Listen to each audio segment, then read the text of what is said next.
So this is Upper Eber Falls. The Upper Eber Falls.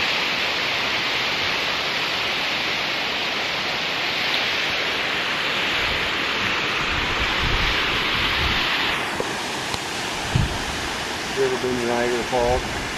Yeah, it's way more impressive, but After about 15 minutes ago. Okay, now what?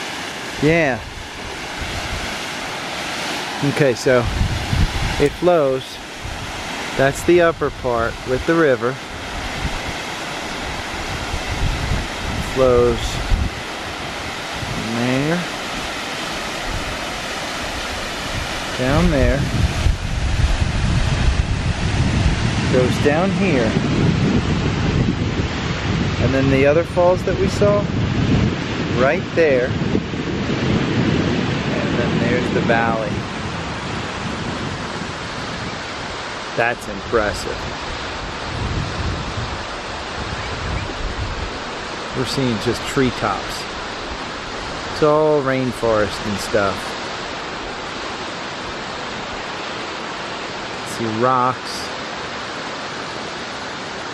Now we want to launch the drone here, but I don't know if we will. That would be crazy to fly it kind of along that way.